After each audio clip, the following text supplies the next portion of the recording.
Olá, pessoal. Deixa eu compartilhar minha câmera com vocês. Aí foi. Bom dia, sejam todos muito bem-vindos à disciplina de Tecnologia das Construções 2. Eu sou o professor Renan Galvão, esse é o nosso 11º encontro. A gente está quase finalizando a disciplina, hein? A nossa penúltima aula.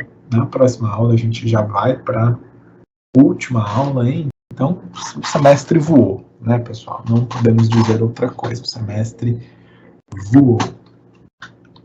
Na aula de hoje, nós vamos abordar a seção 4.2 do livro didático, que é a seção que lida com as especificações dos materiais e dos processos construtivos. Esse é o tema da nossa aula de hoje. Tá? Eu já vou começar, porque nós temos bastante coisa para ver hoje. O chat de perguntas e respostas está aberto, então eu vou estar sempre dando uma olhada ali para ver se a gente recebeu alguma contribuição, alguma dúvida, tá? Então não deixem aí de enviar a sua mensagem, ok? Vamos interagir, não me deixem falando sozinho, combinado? Então, vamos lá.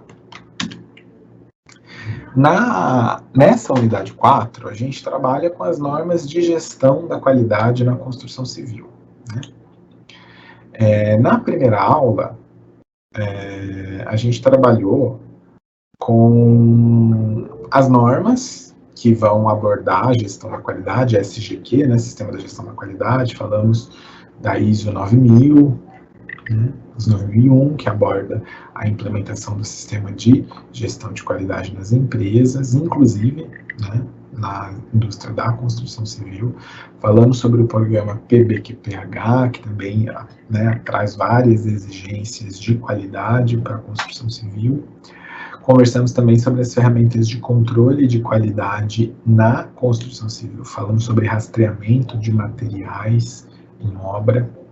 Hoje a gente vai falar sobre as especificações dos materiais e dos processos produtivos. E na próxima aula a gente fala sobre os testes de desempenho. Bom, então, né, em especificação de material e de processos construtivos. Quem faz isso? Quem é responsável por o quê? Né? Bom, então a gente começa discutindo as atribuições do engenheiro civil. Tá?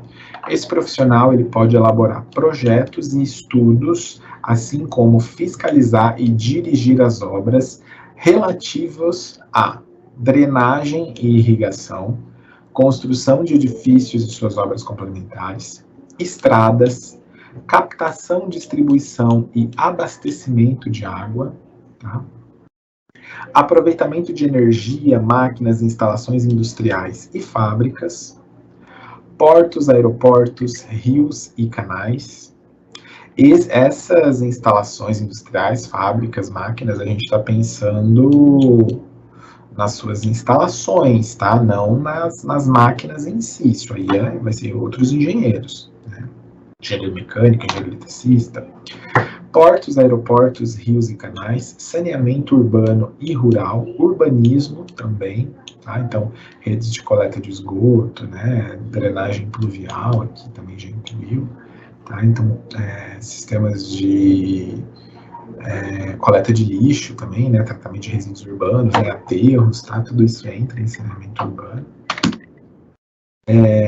Esse profissional ainda, né, vai poder trabalhar com estudos, projetos na área de engenharia legal, vistorias, perícias, arbitramentos, pareceres, divulgação técnica, dentro aí da área de topografia e geodésia, tá? Instalações de força motriz, mecânicas e eletromecânicas. Aqui é o engenheiro mecânico que projeta os equipamentos em si. O engenheiro civil vai trabalhar na estrutura que abriga, né, essas instalações. Mesma coisa aqui, tá? Instalações que utilizem energia elétrica, usinas, redes de distribuição de energia elétrica, tá? O engenheiro civil tem um papel muito grande no projeto de usinas hidrelétricas, porque ele é responsável pelo dimensionamento de toda a parte hidráulica da usina, né? Então, hidráulica e estrutural, né? Então, a barragem, o reservatório, tomada d'água, a turbina, né? Os dissipadores de energia, depois os canais de restituição de água, os vertedouros, né? Tudo isso é engenharia hidráulica. E ainda outras áreas, né, de geologia, riquezas minerais, prospecção de jazidas, exploração de minas, indústria metalúrgica. Em linhas gerais, né, ao engenheiro compete a elaboração dos projetos e estudos referentes às disciplinas complementares nas edificações, tais como instalações prediais, sistemas de ar-condicionado, aquecimento solar. Então, por exemplo, né, para a construção de um prédio comercial, vai ser necessária a contratação de diversos projetistas, tá? Um arquiteto para o projeto arquitetônico, para as definições de acabamento e revestimento, e depois o engenheiro civil para a elaboração do projeto das instalações hidráulicas e elétricas, muitas vezes mais de um engenheiro civil, né?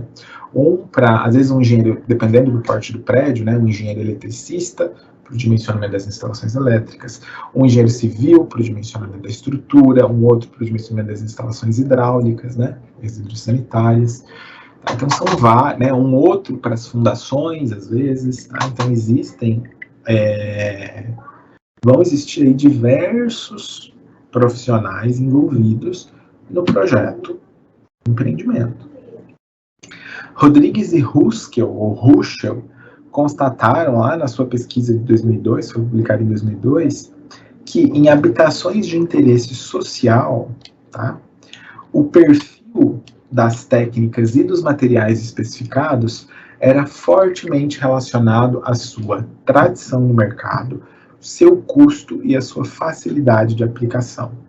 Então, quando a gente está pensando em habitações de interesse social, a gente tem, né, uma escolha, isso lá em 2002, né? A gente tem um perfil de escolha de materiais e procedimentos, processos construtivos, marcadamente ali preso à tradição mesmo, sabe? Ao que já está convencionalmente estabelecido, né? Então, se o material tiver tradição no mercado, tiver um custo adequado e facilidade de aplicação, era o que prevalecia na construção de habitações de interesse social, tá? Mas hoje em dia isso vem mudando, né? Hoje em dia a gente vem, as construtoras, elas vêm experimentando mais nesse tipo de habitação, né? Então vai fazer um condomínio de casas de interesse social.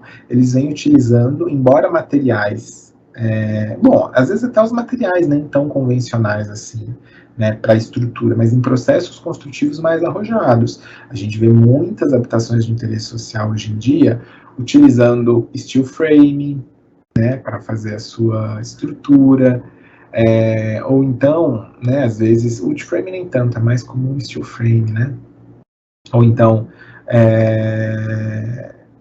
blocos de concreto, né, estrutura em bloco de concreto, né, concreto estrutural, né, a nossa conhecida alvenaria estrutural.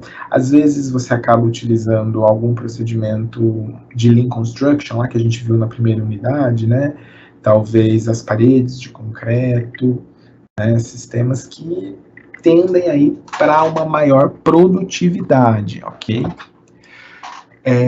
Eu trouxe um exemplo aqui que vai nos mostrar, né, nos apontar em como a legislação lá, né, o programa, o PBQPH, com todas as suas estratégias, recomendações, legislações, regulamentações, né, ele influencia no aprimoramento da qualidade da construção civil.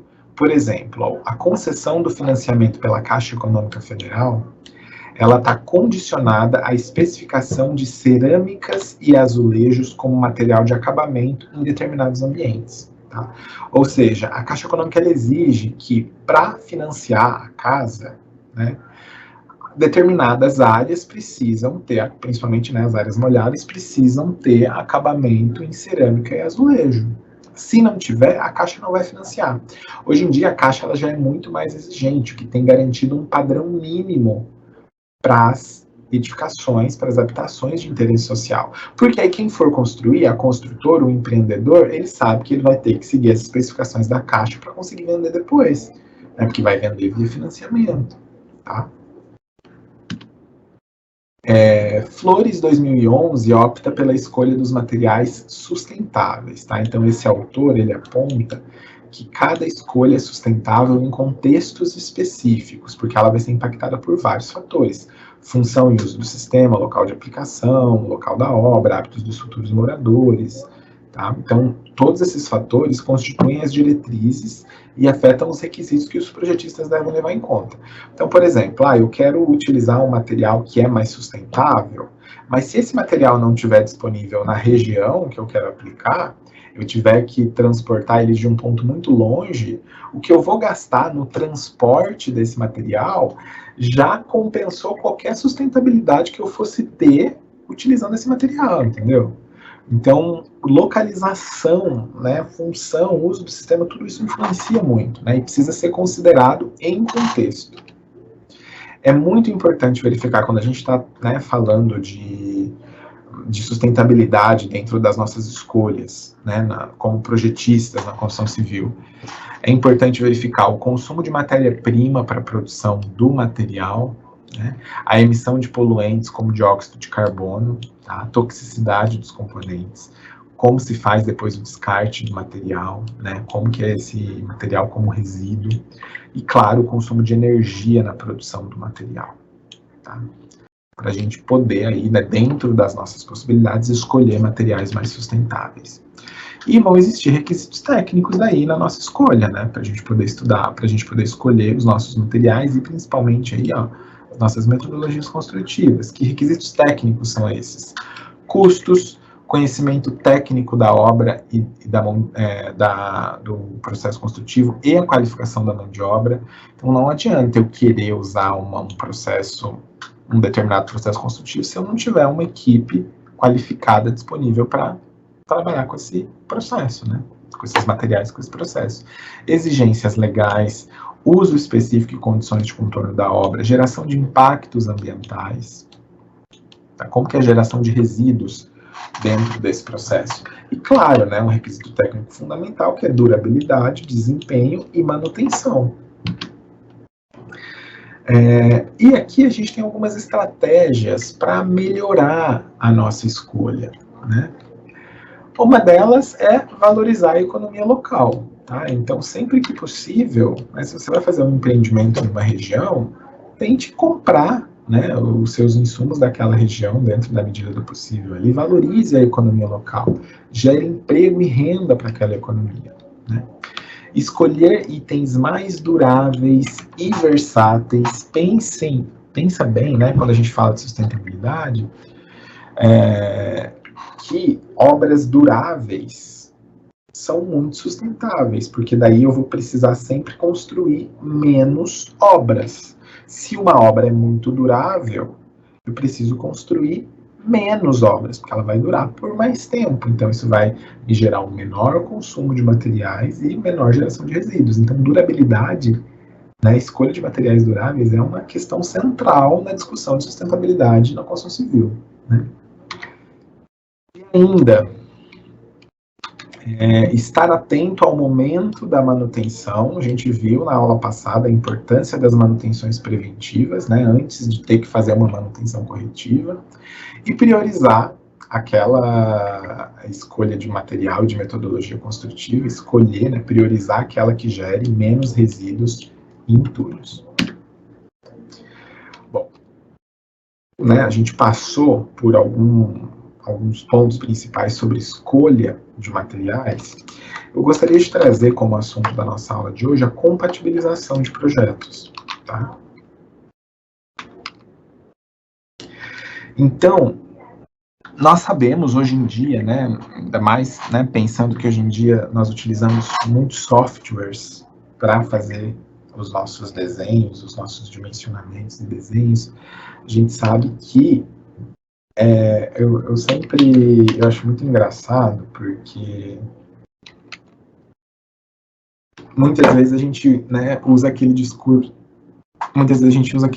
a gente está utilizando a tecnologia ao nosso favor, né, para diminuir a quantidade de trabalho que a gente tem. E é um pouco debatível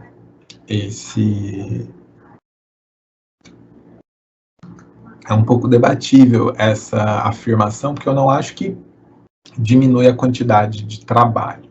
Eu acho que aumenta a produtividade, mas a quantidade de trabalho se mantém, né?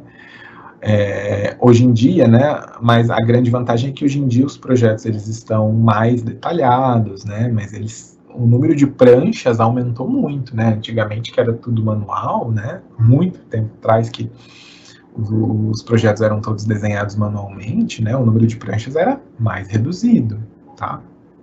Hoje em dia, o número de pranchas aumenta, né, aumentou muito. Então, assim, eu não diria que a tecnologia ela vem para diminuir o nosso trabalho, ela vem para aumentar a nossa produtividade. Tá? E hoje em dia, né, a gente precisa prezar muito as empresas, né, as construtoras e os escritórios de projeto, eles estão cada vez prezando mais por uma boa compatibilização de projetos. E você, engenheiro de obra, precisa ficar atento a isso também, tá? Essa compatibilização de projetos ela pode ser realizada por um arquiteto, por um engenheiro ou por um terceiro profissional, tá?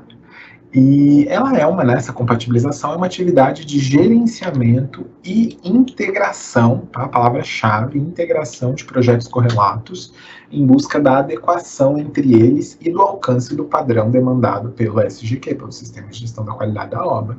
Né? Vai estar lá dentro do SGQ da nossa obra, né, a implementação de todo um sistema de compatibilização de projetos.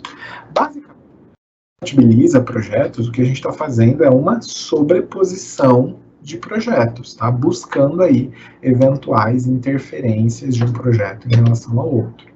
Então o que a gente faz isso, é sobrepor projetos e ver se está tudo certo ou se tem algum conflito entre esses projetos. Sei lá, é uma tubulação que está passando no meio da viga e não foi previsto nenhum tipo de furo, né? Então eu preciso o ideal sempre é que a gente faça essa compatibilização durante os projetos e que a gente identifique, né, esses conflitos de projetos na etapa de projeto, para que possa ser arrumado. Né? Então, a compatibilização ela vai evitar problemas, principalmente, né, durante a execução da obra, vai evitar manutenção depois, vai evitar gastos não previstos, inclusive gera economia, tá? Projetos bem compatibilizados geram economia na obra. Evita aí o famoso jeitinho brasileiro em obra, né? Evita o famoso jeitinho em obra que sempre resulta em problema. Então, pessoal, vamos aproveitar aí que vocês estão, né, nesses anos de formação de vocês.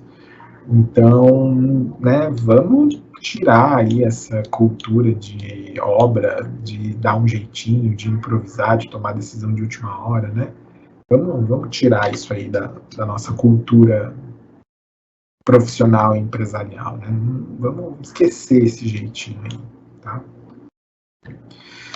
E vai gerar economia no sentido também de que vai evitar gastos não previstos, né? Então, se o meu projeto está bem compatibilizado, ele é um projeto que não vai ter nenhum imprevisto em obra, porque se eu tiver por exemplo, se eu tiver algum problema de compatibilização, eu vou ter que muitas vezes, eu vou ter que arrumar em obra, né? Então, eu vou ter que muitas vezes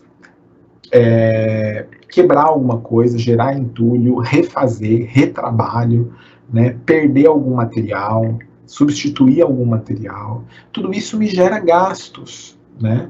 Gastos não previstos.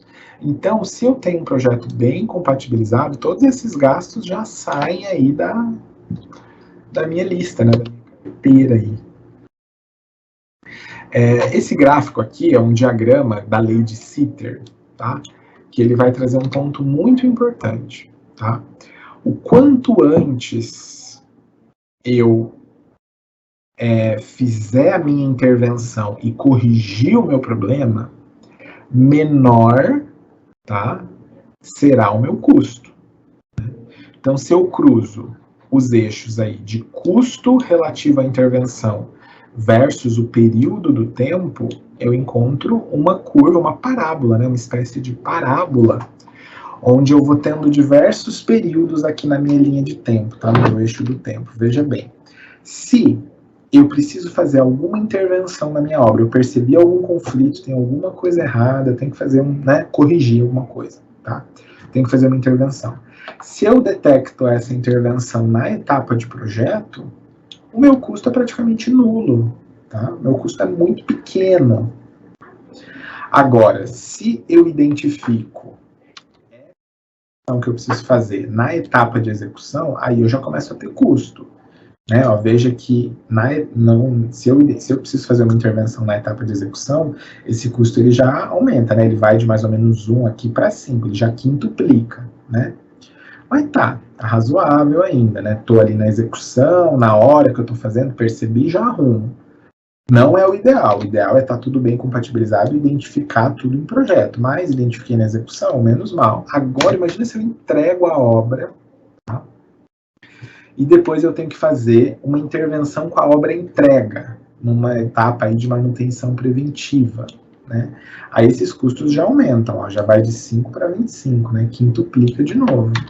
E depois ainda, se eu tiver que fazer uma manutenção corretiva, esse custo é muito mais caro, tá? Vai lá para 125, né? Aumenta mais de 100, né? Vezes em relação à etapa de projeto, né? Mais de 25 vezes em relação à etapa de execução. Tá? Enfim, o que esse gráfico mostra, o que essa lei de Sitter diz, é que conforme você avança nas etapas da obra, né, e nos períodos de manutenção, nos períodos de tempo em geral, qualquer intervenção que você for fazer vai ser muito mais custosa. Tá? Daí a importância de uma boa compatibilização de projetos, né, uma execução correta e manutenções preventivas periódicas. Evite esses gastos de intervenção. Gastos tão elevados. Sempre o ideal, né? Arruma tudo o projeto, deixa um projeto bem afiado e uma boa execução.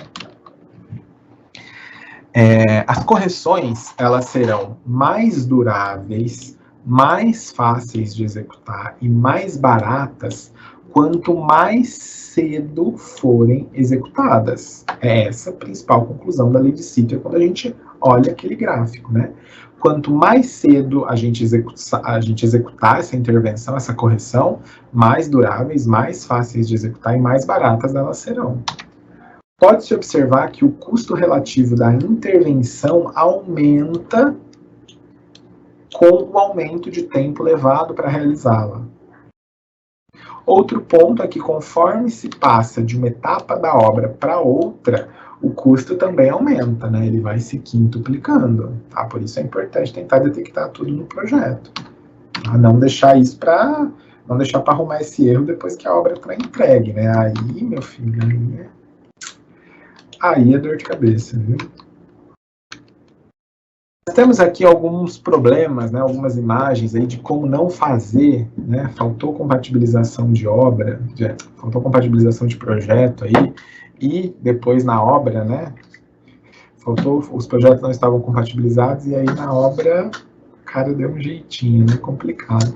Olha aqui, por exemplo, ó, esses dutos aí, essas tubulações que estão saindo no meio do vão da porta, né, ou então, ó, esses eletrodutos que chegavam aí os pontos de energia aqui, as tomadas aqui, e aí, olha só, mas também isso aqui é um erro de projeto, mas é um erro grosseiro de execução também, né?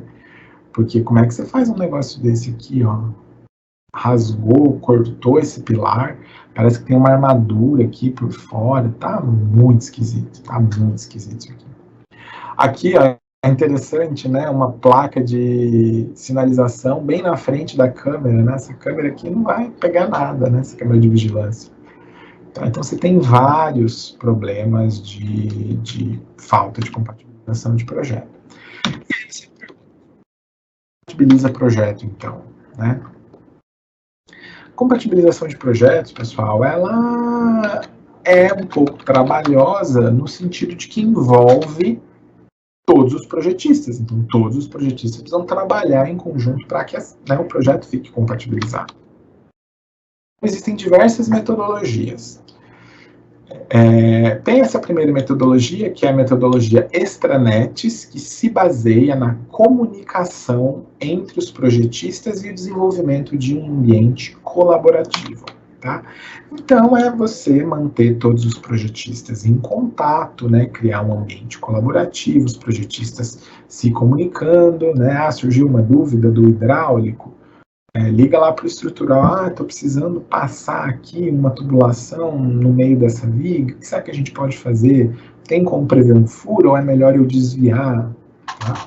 Então, essa comunicação, né, se baseia, né, essa metodologia extranet de compatibilização se baseia na comunicação entre os projetistas.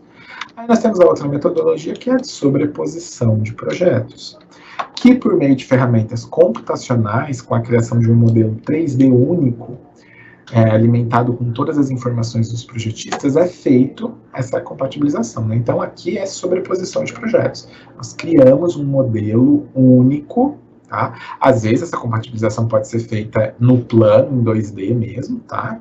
Ou, né, se tiver ferramentas para isso e gente para coordenar, faz-se um modelo 3D único e aí a gente começa começar a se aproximar do BIM, tá? Que a gente discute na sequência, tá bom? Então pode ser feito esse modelo único, onde todos os projetistas, né, alimentam aí com seus respectivos projetos para ver se está tendo algum conflito, alguma interferência de um projeto em relação ao outro. E outra metodologia é a de lista de checagem, tá? Que aí, nessa metodologia, é uma metodologia em que se encontram as informações mais relevantes a serem lembradas e conferidas durante as atividades de projeto. É uma lista de checagem, tá? Não tem muita coisa para falar aqui. E aí nós temos o BIM, tá? Que o BIM, ele é uma metodologia, tá? De compatibilização de projetos que vem ganhando muita tração nos últimos anos, tá? O BIM, ele vem do inglês, tá? É uma sigla para Building Information Modeling, que seria numa tradução bem livre aí minha, algo como modelagem da informação do edifício, assim, tá? Que ele vai buscar o quê? Compatibilizar todos os projetos em um único modelo, tá? 3D, mas não somente as informações visuais do projeto. Não, no modelo BIM, tudo é compatibilizado, tá? Orçamentos, materiais, quantitativos, tá? Procedimento de execução de obra, planejamento de obra, cronograma de obra, tudo isso é compatibilizado em um único modelo. Tá? Então, ele é muito universal da obra.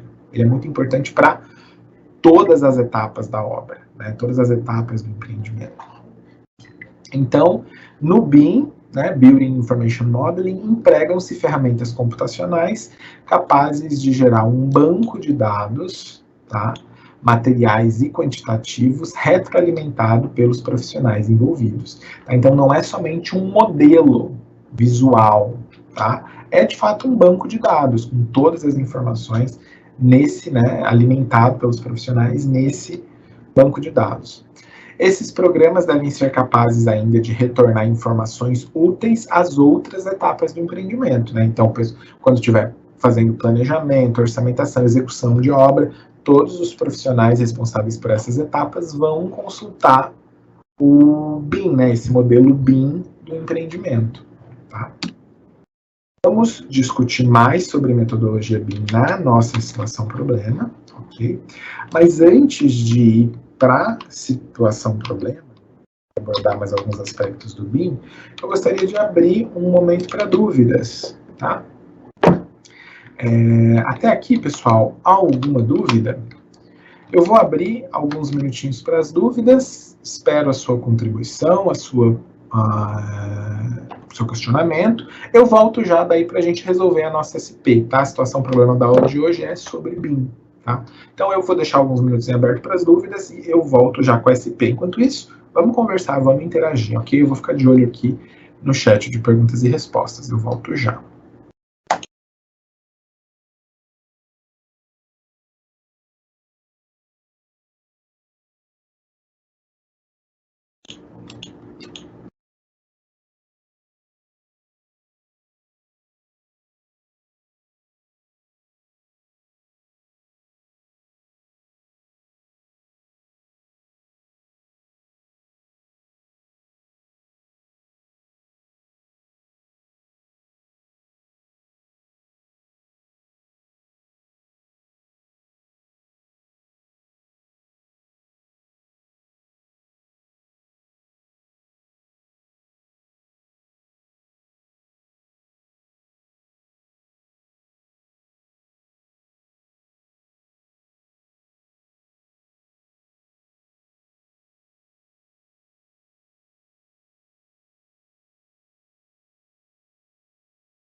Vamos voltar, pessoal, para a nossa situação problema. Não recebemos nenhuma dúvida aqui, tá?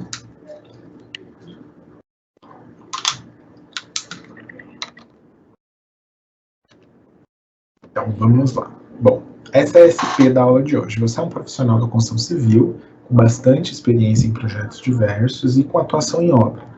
Nesse momento, você foi convidado a dar uma palestra sobre ferramentas computacionais de gestão e compatibilização de projetos. Aí os seguintes questionamentos surgiram na sua palestra, né? Após a sua palestra, você vai precisar responder. O que é a metodologia BIM e quais os princípios e ferramentas computacionais que utilizam essa metodologia? Vamos lá, então. Primeiro, definindo o que é BIM, né? Building Information Modeling é a representação digital das características físicas e funcionais de uma edificação, que contém todas as informações do ciclo de vida da construção disponíveis em projeto. Tá? Então, é uma representação digital de todas as características da edificação, né, desde de todas as etapas, ciclos de vida da construção, desde a concepção até depois da sua manutenção. Tá? Então, é esse modelo único, universal, para aquela edificação, que todos os profissionais vão consultar. Né? Então, durante o projeto, todos os projetistas vão alimentar esse modelo, né, com as informações de projeto, e eles também vão consultar para ver sobre compatibilização de projetos. Né? Será que então está tudo bem compatibilizado? Será que eu tenho que mexer alguma coisa? Então, os projetistas vão utilizar esse modelo. Depois, quem for executar vai utilizar esse modelo. Depois, quem for fazer manutenção também vai utilizar esse modelo. Tá? Então, é um modelo que envolve aí uma modelagem 3D, mas não somente, não é um modelo visual somente. Tá? É uma representação digital completa, um banco de dados. Tá? Lembrando, é muito importante entender que BIM não é um software ou uma ferramenta, tá? O BIM, né, esse tipo de modelagem é um conceito. E aí você já tem, hoje em dia, diversas empresas que estão construindo, né, disponibilizando no mercado softwares concebidos a partir do BIM, tá? Mas o BIM em si é um conceito. Quais são os princípios da metodologia BIM? Bom, a primeira delas, integração dos diversos projetos que compõem a estrutura, né? De fato, integração, compatibilização de todos os projetos.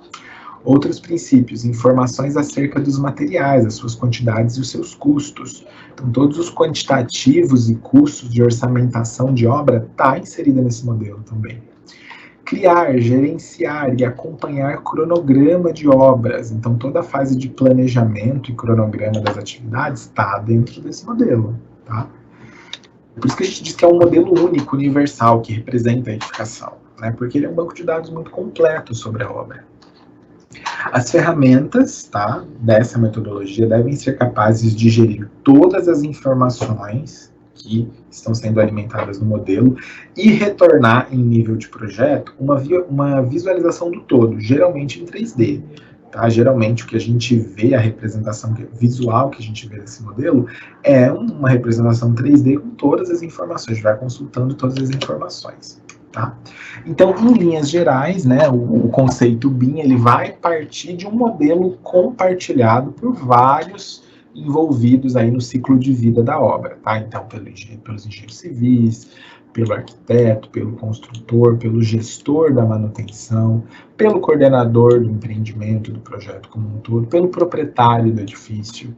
Tá? É um modelo compartilhado por todo mundo que está envolvido no ciclo de vida do empreendimento. Né? Mais uma figura aí para terminar de ilustrar o que é esse conceito BIM. Né? Então, o conceito BIM ele vai envolver todas as etapas do ciclo de vida de projeto, de uma obra, tá? Desde o seu projeto, a sua construção, execução e a sua manutenção, ok? E aí, o modelo que vai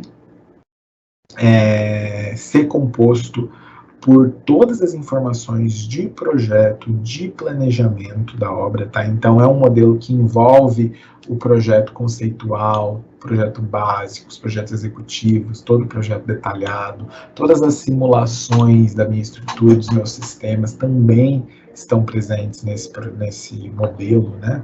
Que foi criado via metodologia BIM. Toda a documentação 2D está inserida nesse modelo, tá?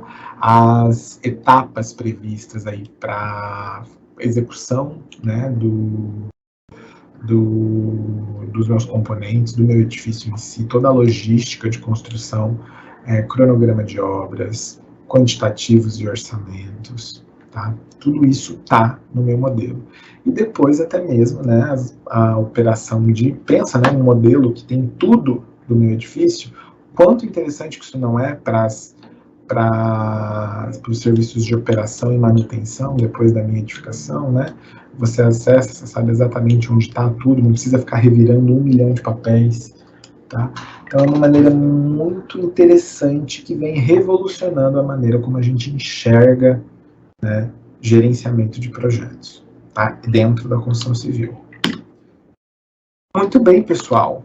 Temos mais alguma dúvida? Eu encerro por aqui a parte conceitual e também de situação-problema da aula de hoje. Tá? Agora eu vou abrir para dúvidas mesmo. Vocês estão bem quietos na aula de hoje, né? Agora eu vi que tem mais alguns participantes. Antes estava aparecendo menos participantes para mim, agora acho que entrou mais alunos. E vocês têm alguma dúvida? Vocês já tiveram alguma experiência com BIM, pessoal? De repente, estágio em algum escritório de projeto? Ou estágio em alguma obra que tivesse começando a adotar esse conceito de BIM para a sua gestão de projetos? Né? Alguém já teve experiência com isso? Aproveite aí para conversar comigo, enviar sua contribuição, tá? Eu vou ficar de olho no chat de perguntas e respostas e eu estou por aqui. Eu volto já.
O Esdras comentou que não tem nenhuma experiência, Esdras. Não, é natural, né? Eu também nunca, dentro da minha experiência profissional, eu nunca trabalhei com BIM, né? Eu nunca pude ali botar a mão na massa, né? Trabalhar dentro de um modelo de BIM, que ainda é um assunto novo. Tá?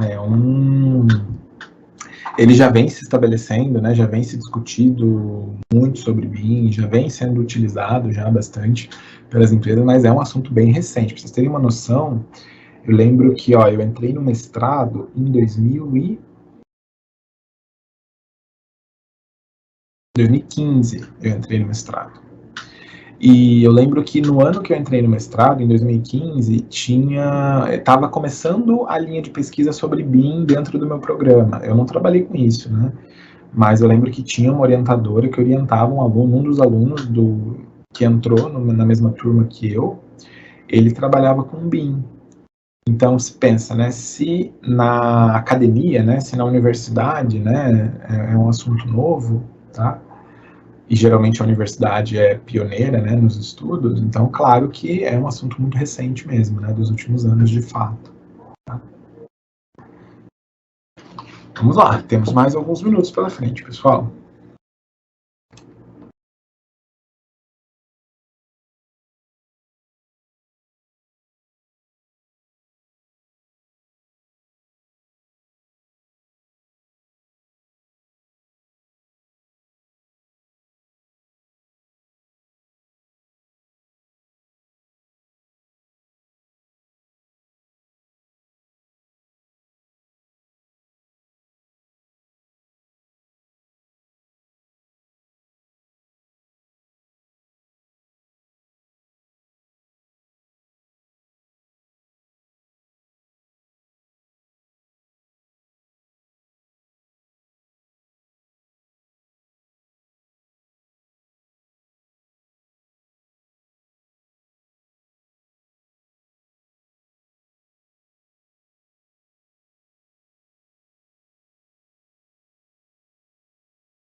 Vamos ver, nós recebemos uma mensagem do Esdras aqui, né? Professor, agradeço muito por sua dedicação e empenho para promover conhecimento para mim. Esdras, eu fico muito feliz, viu, de receber esse feedback positivo, tá? E eu fico à disposição também, tá? Se tiverem dúvidas, podem me contatar por mensagem, né, pelo AVA, tá? Eu fico sempre muito lisonjeado com esse feedback positivo de vocês, viu, Esdras? Muito obrigado.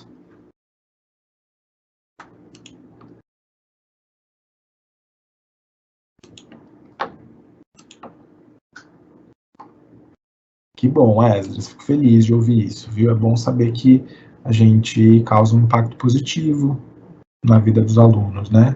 Acho que o papel da docência é muito isso, né? De promover, né? A gente sempre quando a gente dá aula, a gente sempre espera que, né, que estejamos aí causando algum impacto positivo, né?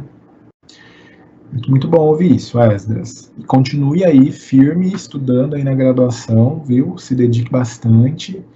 Você é um aluno bastante ativo nas aulas aqui, então se dedique bastante. E depois, na hora que ingressar aí na carreira profissional, vai ser sucesso, eu tenho certeza, viu?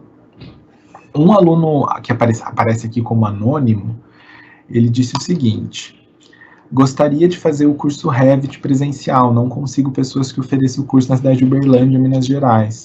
Na plataforma Conceito BIM utiliza-se esse recurso.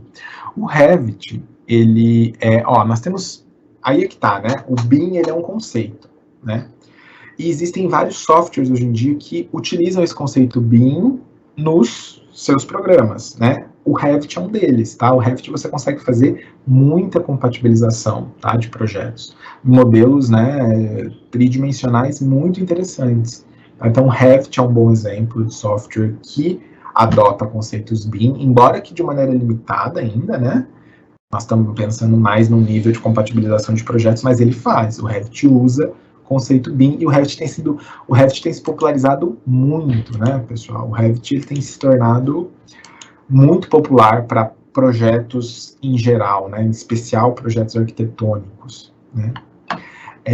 O ArchiCAD é um outro que tem também, que foi um dos primeiros, né, a implementar esse conceito BIM dentro dos seus softwares. O ArchiCAD não é tão popular assim, tá?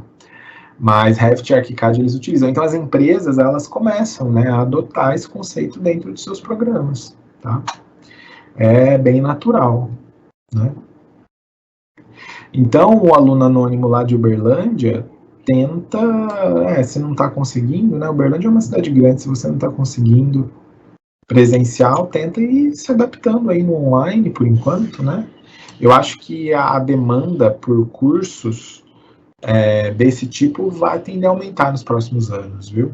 Então acho que logo vai se popularizar muito esse tipo de metodologia, né, de software com BIM, né, implementado ali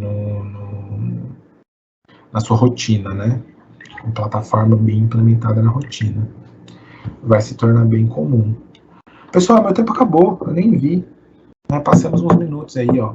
Mas tá ótimo, não recebemos mais nenhuma dúvida, tá? A última foi a do aluno anônimo mesmo. Então eu agradeço a presença de todo mundo, desejo a todos um bom fim de semana, tá? Bom descanso. Aproveitem bastante sábado e domingo aí. E nos vemos no próximo sábado, que é a nossa última aula, hein, pessoal? Hoje eu dou um tchau, até a próxima, mas sábado que vem já é o tchau definitivo. Definitivo no semestre só, pelo menos, tá? Um abraço então, pessoal. Até sábado que vem, ok? Tchau, tchau.